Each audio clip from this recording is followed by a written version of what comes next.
ni ingwara ahanini nka diabete, amagute, hypertension, hamwe ingwara zifatiye ku gitigu, amahepatite, ingwara zifatiye ku mafyigo, hariho za kanseri, n'ingwara ahanini kenshi zifatiye ku maso. Ahanini izo nizo ngwara kenshi avuga ko ari ngendana. Yego. Kuri hano ahanini ivyigwa twakoze ku mfungurwa n'umubiri w'umuntu bitwereka neza yuko izi ngwara ziriko zigwira ahanini ubwa mbere kubera kutamenya, ubwa mbere gutegura ibifungurwa umubiri ukeneye. Hari igihe babiteka ugasanga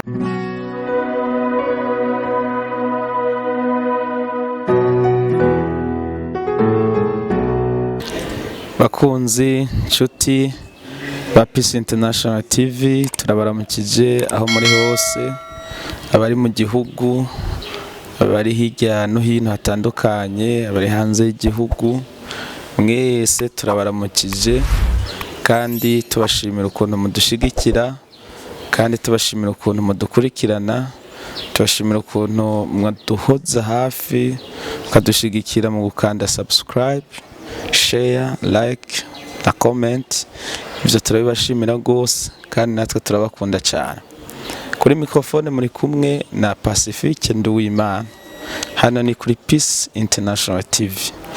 Uyu munsi twabateguriye ibintu bikomeye, ibintu bidasanzwe. Munsi twanatembereye, ntituri mu biro, ahubwo twasohotse turi kuri tele. Twagendereye ahantu hakomeye, ahantu hadasanzwe, kandi turi kumwe n'umuntu nyene atanasanzwe. Uyu munsi rero tubaza kuvuga ku bintu bikomeye, ariko mbere yuko tubivuga reka twakire umutumire abanza twidondore, tubwire izina, hanyuma turabwira ibintu twabateguriye uko bizoba byifashe. Reka tumwakire, tumuhe ikaze atwidondore. Turakwakiriye muri Peace International TV. Murakoze kumpa ikaze muri Peace International TV. Ku izina akaba ari ni Claude Niyimbeshaho, umuhinga yanonosoye iby'ingaburo ibereye, nkaba n'umushakashatsi ku buryo nagize ubushakashatsi ku biterwa bitandukanye, uko byotekwa canke byohingurwa bikagumana ibyubaka umubiri bikwiriye. Kandi nkaba n'umuyobozi mukuru w'ihinguro Sayiko. Yego. Twumvise ukuntu uyu muntu atwidondora, ngira ngo twumva ukuntu tugiye kuganira. Turagiye kuganira uyu munsi ku byerekeye by'ingwara. Murabona muri iki gihe ingwara zasatse, zagangwe, na cyane cyane ibigwara usanga bidakira umuntu agendana. Rero uyu muntu araza kudufasha muri kino kiganiro, atubwire ukuntu byifashe, ukuntu bimeze, na cyane cyane ko ari umuhinga wabyo kandi akabakoresha n'ingaburo. Mbega izi ngwara zidakira zo bari nk'izihe? Izi ngwara zivugwa ngo ntizikire canke ingwara ngendano, ni ingwara ahanini nka diabete, amagute, hypertension, hamwe ingwara zifatiye ku gitigu, amahepatite, ingwara zifatiye ku mafyigo, hariho za kanseri, n'ingwara ahanini kenshi zifatiye ku maso. Ahanini izo nizo ngwara kenshi avuga ko ari ngendana. Yego. Ingwara turumva ko ari nyinshi, kandi mu kibano aho tubaye, mu nshuti, mu bagenzi, mbere no mu miryango, kenshi izo ngwara turazumva kenshi.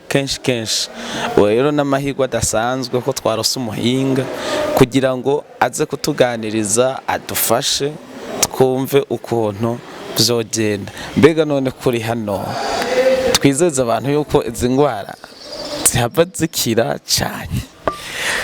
Icyo nakwizeza abantu nuko izo ngwara zigiye gutorerwa umuti, kuko ni ingwara zifatiye ahanini ku mfungurwa. Kuko ugiye kuraba ivyigwa bitwereka neza ko ari ingwara zifatiye kuri appareil digestif, ibice cy'ihokero, hamwe n'ibindi bice by'umubiri bigendana, hariho ahanini no bitegwa ahanini n'ikora rya nabi ry'ubwonko, bitewe n'ivyo umuntu afungura canke ingene umuntu anywa amazi, imyimenyerezo ngororamubiri, nka bimwe mu bishobora gutuma umuntu aba hafise ubuzima bwiza. Rero kugira ngo umuntu arinde agwara imwe mu ngwara nk'izo zivugwa ntizikire, nuko haba hariho amategeko amwe aba yarenzwe mu bijanye n'amategeko gufungura neza, kuko hari ivyo umuntu asabwa gukora kugira ngo agire ubuzima bwiza. Donc izo ngwara ntishobore kumufata. Hari n'uburyo imfungurwa zotegurwa mu gihe umuntu amaze kugendana izo ngwara, ashobore kubananya afise ubuzima bwiza, izo ngwara ntizimugire ku bubasha n'ubushobozi, kuko amagara aramirwa ntamerwa. Ego, iyo umuntu rero atamiye ntatamure, bivuga ko aba yaratamitswe.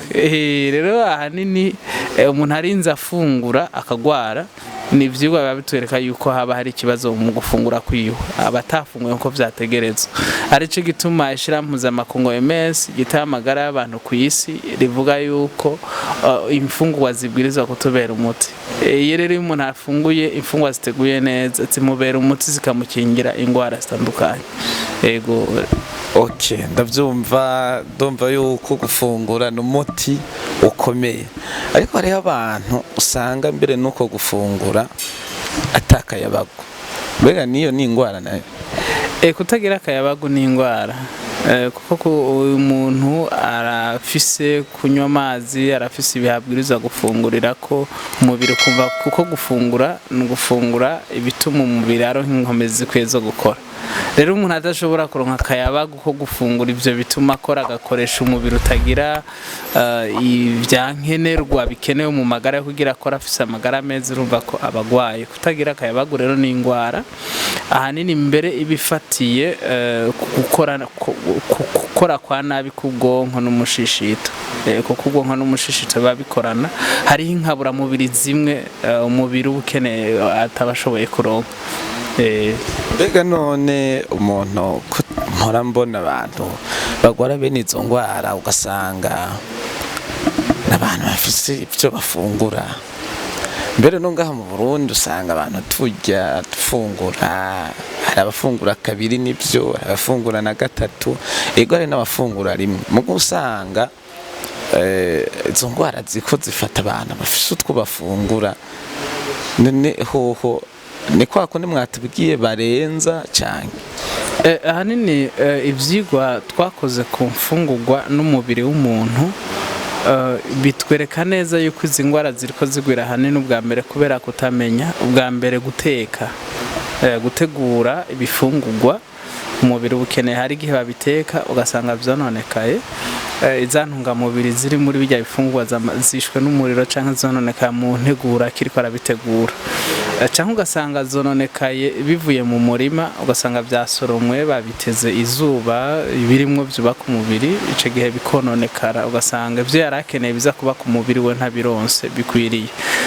Canke ugasanga yabiriye umwanya mu gihe atari ico, kuko nk'ubu uriye imfungurwa zirimo ndemamubiri nyinshi ku mugoroba, umubiri utari kurakenera ndemamubiri kuko umuntu aba agiye kuryama, ico gihe nta ndemamubiri na ntanga nguvu nyinshi aba akeneye kuko ntaba ariko arakora.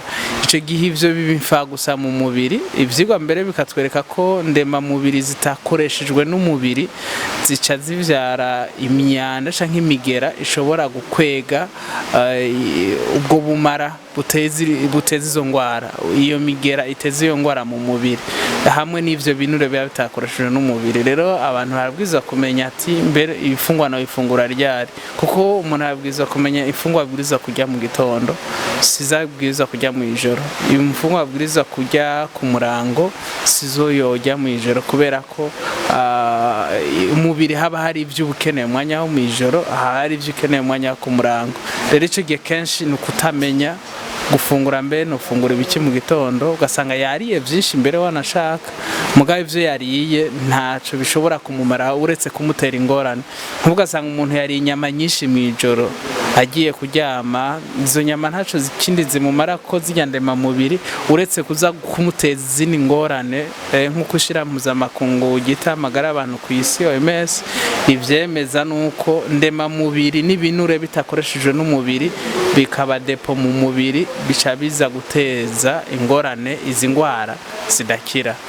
Hamwe kandi ivyigwa bikatwereka ko na vitamine C iyo umuntu ayikoresheje mu mwanya wo mu ijoro nayo nyine ntizakoreshwa neza n'umubiri, kuko umubiri wari uyikeneye ku murango kugira ngo ubwonko buronke inguvu zo guhangana n'imishwarara y'izuba, kuko vitamine C iza gufasha gukingira ubwonko imishwarara y'izuba, hama kandi bikagaruka bikaha inguvu ibice by'ihokero, kuko ikora muri sanganyangaburo gutuma zandema mubiri zikoreshwa neza n'umubiri, ukaca uyihereza mu ijoro ugasanga umuntu ariko ararya inanasi, ariko ararya ivyamwa birimwo vitamine C nyinshi mu mwanya wo mu ijoro.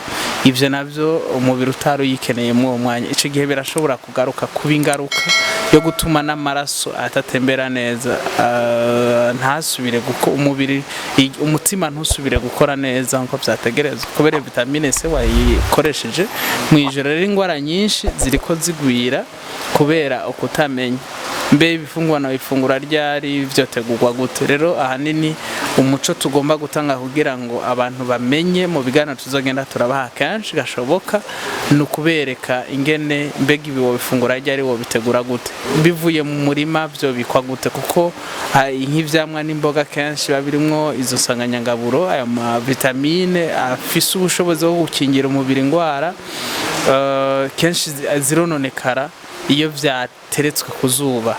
Rero umuntu akaba bikeneye yuko agura ivyo vyamwa n'izo mboga bitateretswe ku zuba, byavuye mu murima bikaca bishirwa mu bibanza bitunganirizwamo, bikaca bigenda bifungurwa n'ababikeneye, niho ibitunga umubiri birimo bitononekara. Mbega none nshingira ikibazo ngaho, nk'umuntu amaze gufatwa n'ingwara ya diabete par exemple, yagwaye, muri abahinga b'ingaburo, uyu muntu murashobora kumufasha mumwifashishije ubwo buhinga bwanyu kuburyo akira burundu?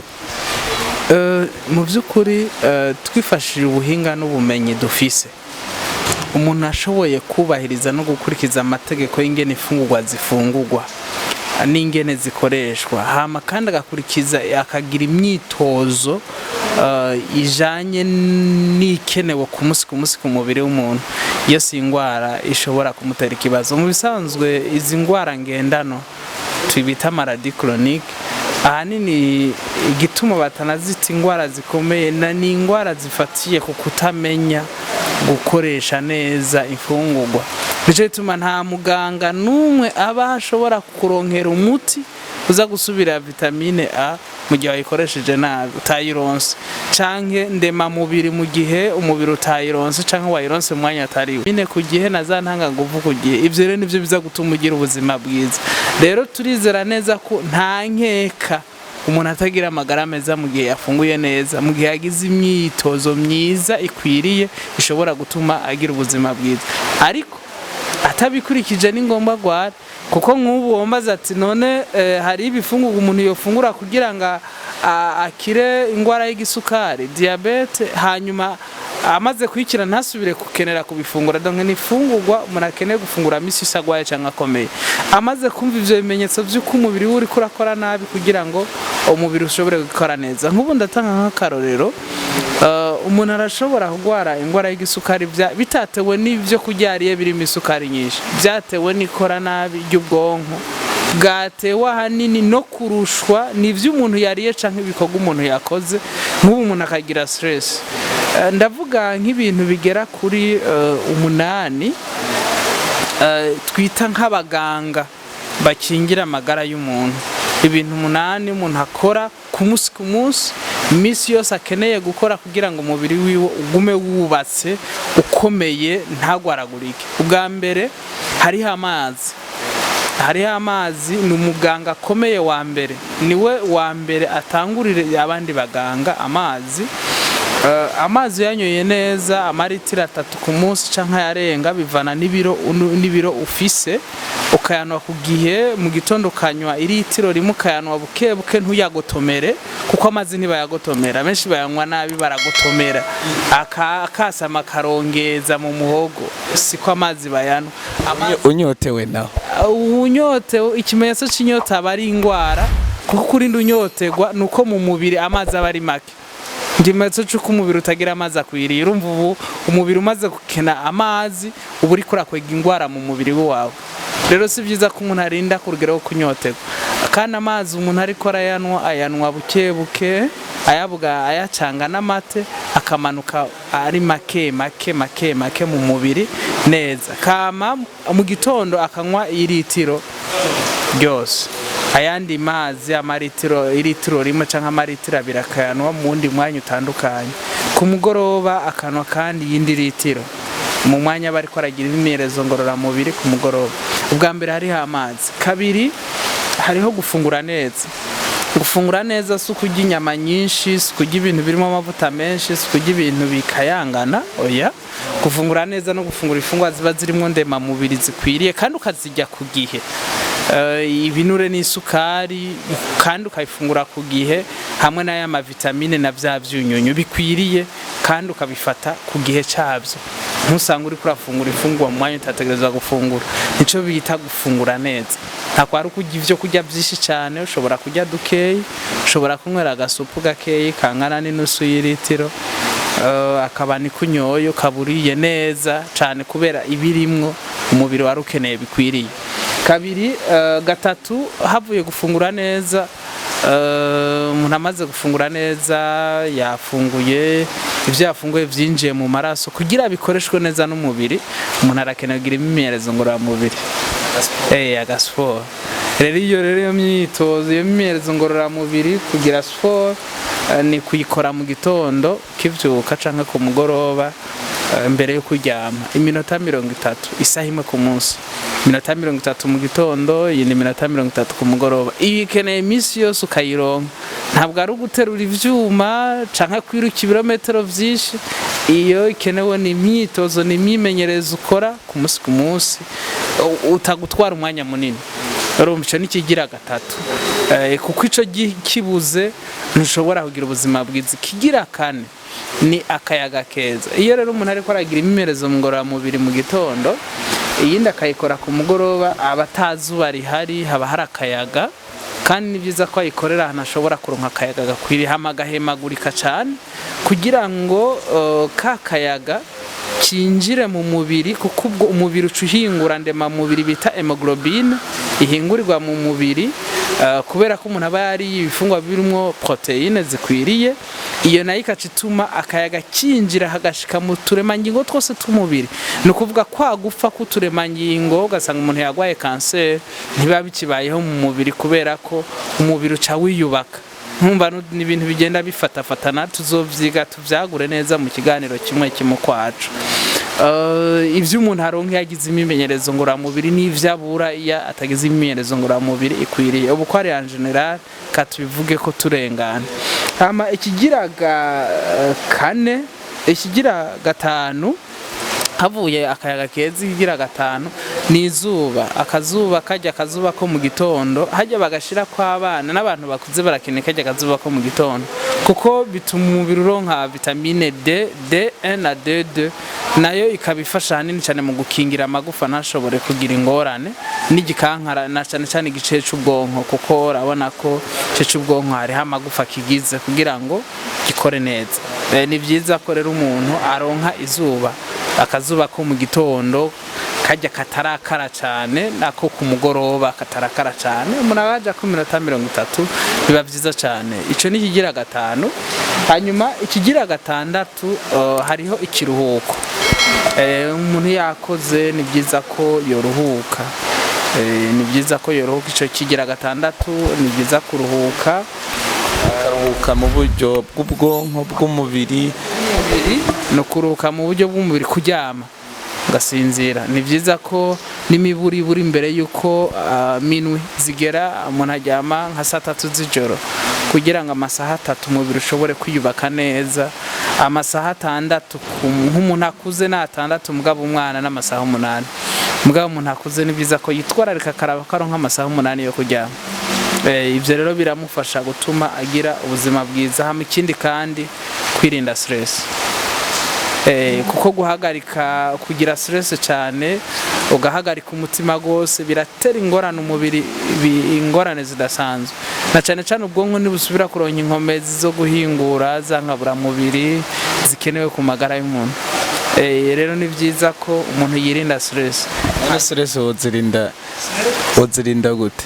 stress kuyirinda hanini no kumenya neza yuko wowe ntacu ushoboye hejuru hari Imana ishoboye byose. Namba wizera Imana, menya ko hejuru yawe hari Imana ishoboye byose. Namba wizera abayaro, wizera namba wizera kiranga, uwo wizera wese menya yuko uwe afise ubasha burengeye bwawe, kuko urinze umwizera ari hejuru yawe.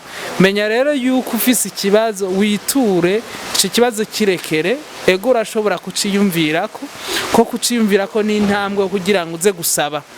Ari bayari uraza kumusaba, ari kiranga uraza kumusaba, ari Imana uraza kuyisaba, kuko ni byiza kugira ivyo uyisaba ivyo wowe udashoboye. Yari ivyo udashoboreka kuvyumvira ko cyane ngo bigire ko umutima uhagaze, menya yuko wowe atabyishoboye ucubishikiriza, ubishoboye akaba ni wabitunganya. Ivyo rero bizoguha amahoro yo kumva yuko ntaco nshoboye. Ntihajya handitse ko amaganya y'umuntu ashobora kugusuka, naho yo bareshwa uba kuma ntashobora gukura mu bibazo burimo. Gusa uko kwizera ubufise niko gushobora gutuma ushika uronka ubuzima bwiza. Ukwizerana ni w'umutugira 8 ari nawo wanyuma muri vya bindi vyugariye hamwe bituma umuntu agira ubuzima bwiza. Gira uwo wizera abari bushiraho ibintu byose bibazo bufise, ko turahura n'ibibazo bitandukanye mu buzima. Imana yarashizeho urutonde rukwiye rw'ibikuriye kugira ngo tubeho mu buzima bwuzuye. Ntitugire uruhagarara runini cyane, amakandi n'ikindi bikunaniye. Imana yaravuze ati umuntu ntaba umwe bubiri buvurana ubupfu. Hariho abatware, hariho abategetsi bariho kugira ngo bagufashe gutora umuti ibibazo muri rusange mu kibano biba byakunaniye, hako wowe usanga uritabagura kandi udashobora gushika gutora inyishu y'ico kibazo. Ibintu munana abakunzi muri kudukurikirana muri kuri Peace International TV, turi kumwe n'umuhinga. Novuga ngo yarabimogoreye, abizi neza, arabitondekana ukumva ariko arakuvuga. Mutari kumwe ukumva ariko arakuvuga. Twara dufungura ego mugari gusanga umuntu ariko agafungura uko bidakwiriye kubera kudatahura neza. Tuko turashikira ku musozo w'ikino kiganiro, kuko urumva yuko tuzoza turagira ibiganiro byinshi kugira ngo uyu muhinga dufashe kwigisha abantu, kuko urumva ko ari intandaro yo kugwara ibi bigwara. Hariho muri ivyo bintu 8 wavuze, hari icyo wavuze cyo gufungura. Nagize ikibazo. Busanzwe abantu benshi nanje kumbure ndimo ntitutahura ivyo bita indema mubiri, insanganyangaburo, ntanganguvu. Ntitubitahura, ntitumenya ati mbega ibi ni indema mubiri, mbega ibi ni insanganyangaburo, mbega ibi ni ntanganguvu. Tukige dupfa naho wabwira umuntu ati izi ni indema, ntitubitahura. Ivya vitamine ntitubitahura. Tuko turarangiza kuri ico, hari ico mwokivuga?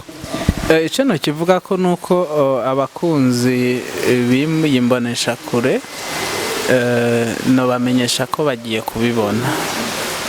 Kuko ndema mubiri mbe nizi zivahe mu biganiro bigiye kugenda bibandanya, kuko ni byinshi. Hariho ndema mubiri ziva mu bikoko, mu nyama, mu mata, mu magi, inyama zitandukanye zabizera canke zitukura. Hariho ndema mubiri ziva mu binyantete, amasoya, ibiharage, ivyema, isezame n'izindi bwoko bw'intete. Hariho ndema mubiri ziva mu bwoko bw'imise, inazi, n'iyindi misi itandukanye, ibinyama biri arimo n'amavuta. Intanganguvu n'ahanini kenshi tuba tuvuze ibinure n'isukari, usanga biri muri ivyo binyantete, ibigori, ingano n'ibindi biterwa bitandukanye. Iyo tuvuze amavitamine ahanini kenshi turaharayo tubona muri ivyo binyantete n'izo nyama, ivyo ifungwa bindi bitandukanye usanga bigendana. Ariko kandi hari amavitamine ava mu bwoko bw'imboga zitandukanye n'ivyamwa bitandukanye ari bishasha. Hanini mu byo tugiye kubigisha kubereka nuko umuntu amenya ati mbe nariye ndema mubiri zivuye hehe. tubereka mu ma pratique turiko turanabikora kugira ngo biborohere kumenya, kuko hari igihe umuntu aza kubwira ngo mbega nofungura gute ndema mubiri mu gitondo, kuko kugira ngo yirigwe afise inguvu zikwiye insanganyangaburo zigashaka zikabanye mugabo ndema mubiri ntangagumva karonkize kwiriye. Raragiye abantu bagira ikibazo havuga ati none ni gute noronka ndema mubiri mu gitondo, njumba ubugari nge n'imikeke mu kumikeke numvise harimo ndema mubiri, njumbe n'ubugari bunini ngere ndiye mu gitondo ntangura gusinzira nturingika, umva za nguvu zo gukora nzoba nkizironse, donc bikababera urujijo. Ubu rero tugomba kuzobereka ati mbe ukene kuronka imfungwa ndema mubiri mu buryo bworoshe kandi bubangutse byogenda gute, nozironka gute mu gitondo, ayo mavitamine ari hamwe atononekaye no yaronka gute.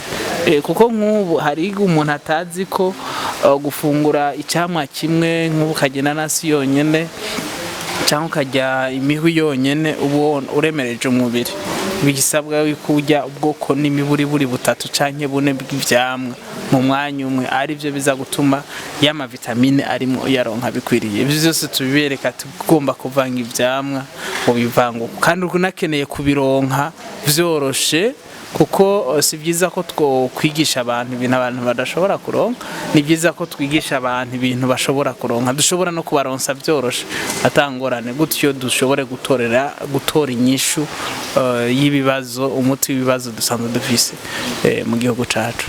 Abantu bariko baradukurikirana iki kiganiro, ndeka ngo sabe uzokwamo gikurikirana, kuko ni ikiganiro kidasanzwe, mbere n'abashaka kwipfuza kumenya guteka. Uyu muhinga ari hano, ndazi niba mukurikirana neza uzobimara ibi biganiro waramenye guteka, uri umuntu uri umu expert.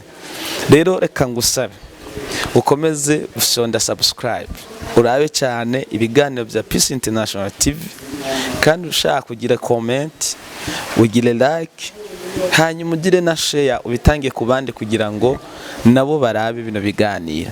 Reka turangirize ngaha, kombure ko hari n'ibindi tuzohora dushirako. Turabashimiye cyane ko mwatwitabye.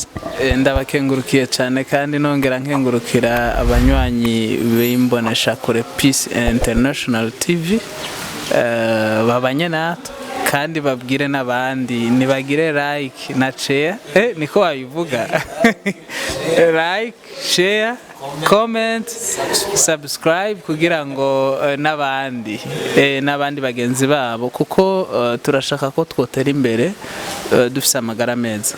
Mu kivugo cacu muri psycho nuko umurundi wese yogira ubutunzi n'amagara meza.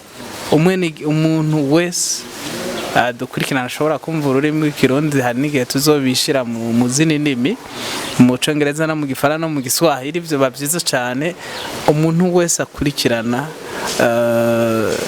imbonesha kure amenye byinshi mu byo ushobora gutuma atunga ubuzima bwiza kandi akaronka n'amafaranga, kuko ufise ubuzima bwiza ucuronka amafaranga, ariko atabuzima bwiza nayo warondeye yose arahera.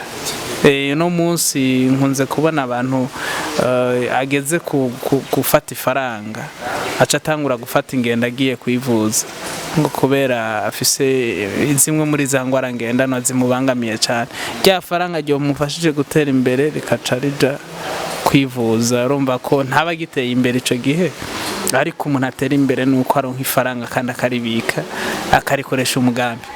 Yego, turamushimiye mutumire wacu, mwari kumwe na Pacifique Nduwimana. Naho ubutaha mu bindi biganiro, tubibutse ibikurikira subscribe, kandi bimutumire ku muntu amukeneye amushaka murondera ngaho munsi hari nimero ziwe ashobora kumuronkako. Peace International TV irabipfurije ibihe byiza. Ciao ciao.